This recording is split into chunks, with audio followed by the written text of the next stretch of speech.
दोस्तों, भगवान शिव के बारे में ऐसा कहा जाता है कि भगवान शिव त्रिलोक के आदि और अंत के देवता हैं, जिनके आगे दुनिया की सभी शक्तियाँ असफल हो जाती हैं। लेकिन क्या आपको मालूम है आखिर भगवान शिव का जन्म कैसे हुआ था? उनकी माता कौन थी और उनके पिता का क्या नाम था? उन्होंने किससे अपनी शिक्षा प्राप्त की थी और किस किस को शिक्षा का दान दिया था? अगर नहीं तो चलिए, क्योंकि इस वीडियो के माध्यम से हम आपके इन्हीं सभी सवालों का जवाब देने वाले हैं, इसलिए प्लीज इसे स्किप किए बिना एंड तक जरूर देखना।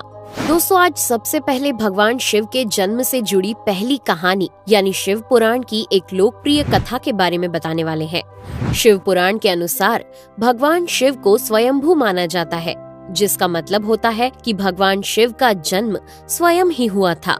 यानी कि इससे एक बात तो साफ हो जाती है कि ना ही भगवान शिव की कोई माता है और ना ही उनके कोई पिता हैं। इसी कारण से भगवान शिव पंच तत्वों से भी परे हैं, जिस कारण से इन्हें मृत्यु का भी कोई भय नहीं है और इनकी मृत्यु कभी नहीं हो सकती। पर अब बात करते हैं विष्णु पुराण में बताई गई भगवान शिव के जन्म से जुड़ी हुई एक और कहानी के बारे में। विष्णु पुराण में बताया गया है कि भगवान विष्णु के माथे से निकलने वाले तेज के कारण भगवान शिव की उत्पत्ति हुई थी और उनके नाभि से निकलते हुए तेज से कमल पर विराजमान ब्रह्मा जी का जन्म हुआ था। मगर दूसरी ओर भगवान विष्णु के जन्म के बारे में शिव पुराण में बताया गया है कि एक बार की बात है जब भगवान शिव अपने घुटने मल रहे थे और उनके घुटनों से निकलने वाले मैल से भगवान श्री विष्णु जी का जन्म हुआ था। पर अगर ऐसा हुआ है तो विष्णु पुराण और शिव पुराण एक दूसरे से बिल्कुल अलग हैं। इस कथा के अलावा भगवान शिव के जन्म की एक और पौराणिक कथा काफी ज्यादा पॉपुलर है, जिसे शायद आपने बड़े बुजुर्गों से सुना होगा। पर अगर नहीं सुना तो आपकी जानकारी के लिए बता दें कि एक बार की बात है जब भगवान विष्णु और परम ब्रह्मा जी के बीच इस बात पर बहस छिड़ गई थी कि आखिर इस संसार में सबसे महान कौन है। और जब भगवान विष्णु और भगवान ब्रह्मा इस बात को लेकर बहस कर रहे थे तो एक जलते हुए खम्बे के रूप में महादेव उनके बीच आए थे। दोस्तों, वो दोनों इस रहस्य को नहीं समझ पाए और तभी अचानक से एक आवाज आई जिसने कहा कि जो भी इस खम्बे का छोर ढूंढ लेगा वही सबसे महान कहलाएगा। ऐसा सुनते ही ब्रह्मा जी ने एक पक्षी का रूप लिया और खम्बे का ऊपरी हिस्सा ढूंढने निकल गए। वहीं विष्णु जी ने वराह का रूप धारण किया और खम्बे का अंत ढूंढने निकल गए। बहुत देर तक खोजने के बाद भी दोनों में से किसी को भी खम्बे का छोर नहीं मिला और दोनों हार मानकर वापस आ गए। जिसके बाद भगवान शिव अपने असली रूप में आए और फिर भगवान विष्णु और ब्रह्मा जी ने ये मान लिया कि महादेव ही सबसे महान और शक्तिशाली हैं। इनसे बड़ी शक्ति इस दुनिया में कोई नहीं है। इसके साथ ही शिव पुराण में बताया गया खम्बा इस बात को दर्शाता है कि ना ही भगवान शिव जन्मे थे और ना ही उनका कोई अंत है। और एक कारण तो यही है कि भगवान शिव को स्वयंभू कहा जाता है, यानी भगवान शिव का अंत है ही नहीं, वे अमर हैं। अब हम बात करते हैं भगवान शिव से जुड़े एक ऐसे विषय के बारे में जो सबसे ज्यादा प्रसिद्ध है कि क्या भगवान ब्रह्मा भगवान शिव के पिता हैं? जी हाँ, इनकी ये कहानी लोगों के बीच काफी प्रसिद्ध है। तो आपको बता दें कि आखिर किस प्रकार भगवान शिव ने ब्रह्मा पुत्र के रूप में जन्म लिया था। इसके पीछे विष्णु पुराण की एक पौराणिक कथा है, जिसके अनुसार जब धरती, आकाश, पाताल या कहें पूरा यूनिवर्स जलमग्न यानी पानी में डूबा हुआ था, तब भगवान विष्णु के अलावा कोई भी देव या प्राणी इस संसार में नहीं था। तब केवल विष्णु ही जल सतह पर अपने शेष नाग पर लेटे हुए नजर आ रहे थे। जिसके बाद उनकी नाभि से कमल की डंडी पर ब्रह्मा जी प्रकट हुए और जब भगवान ब्रह्मा और भगवान विष्णु इस यूनिवर्स से संबंधित बातें कर रहे थे तब भगवान शिव प्रकट हुए, जिसके बाद ब्रह्मा ने उन्हें पहचानने से इनकार कर दिया। इस कारण से भगवान शिव रूठ गए और उनके रूठ जाने के कारण भगवान विष्णु ने उन्हें दिव्य दृष्टि प्रदान कर ब्रह्मा जी को भगवान शिव की याद दिलाई। जिसके बाद भगवान ब्रह्मा को अपनी गलती का एहसास हुआ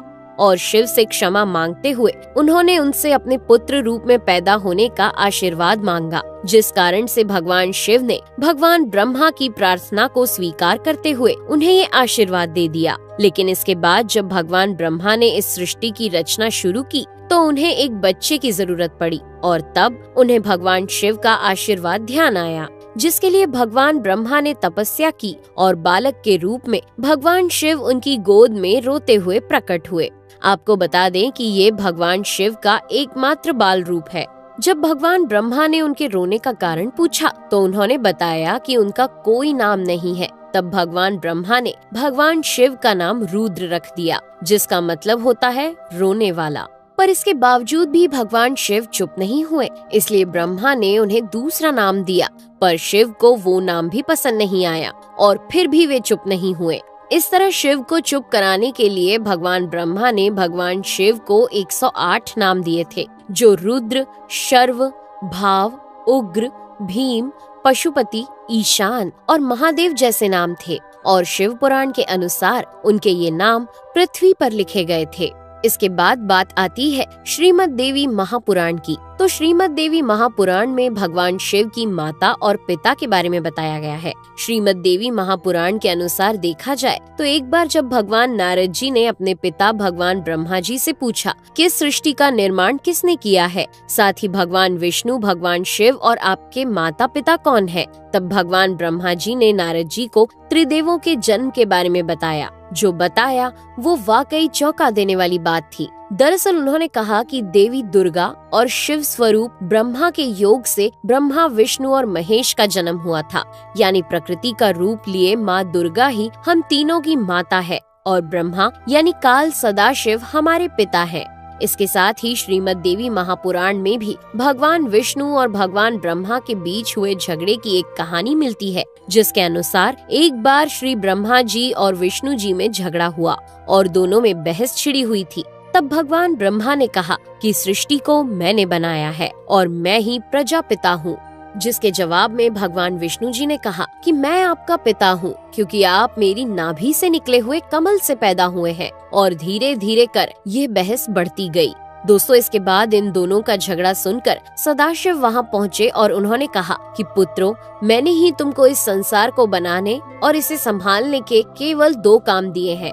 इसी प्रकार मैंने शंकर और रुद्र को संहार और तिरोगति के कार्य दिए हैं। इसके साथ ही उन्होंने कहा कि मेरे 5 मुख हैं।